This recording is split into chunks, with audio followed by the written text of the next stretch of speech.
The Drop of Water and a Giant Being by Charles Spurgeon, from God's Estimate of Time, 1862. Surely the nations are like a drop in a bucket. They are regarded as dust on the scales. He weighs the islands as though they were fine dust. Isaiah chapter 40, verse 15. Within the compass of a drop of water, we are told that sometimes 1,000 living creatures may be discovered. And to those diminutive creatures, no doubt, their size is something very important. There is a creature inside that drop which can only be seen by the strongest microscope, but it is 100 times larger than its neighbor. And it feels, no doubt, that the difference is amazing and extraordinary.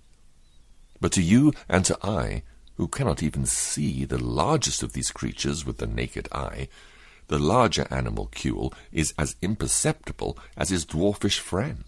They both seem so utterly insignificant that we squander whole millions of them, and are not very penitent if we destroy them by thousands.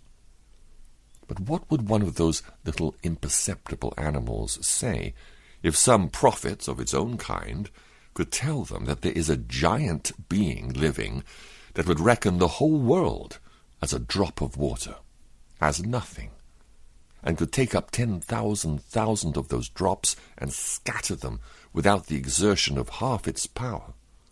That this giant being would not be encumbered if it should carry on the tip of its finger all the thousands that live in that great world, a drop of water.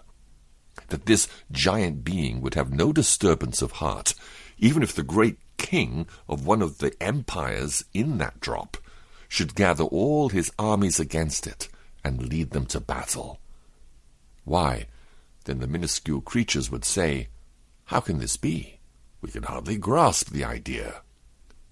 But when that microscopic philosopher could have gotten an idea of man, and of the utter insignificance of its own self and of its own little narrow world, then it would have achieved an easy task compared with that which lies before us when we attempt to get an idea of our great God.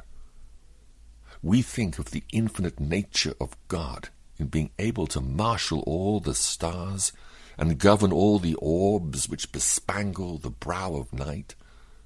But I take it to be quite as great a wonder that he should even know that such insignificant nothings as we humans are in existence, much more that he should count every hair of our heads, and not allow one of them to fall to the ground without his express decree.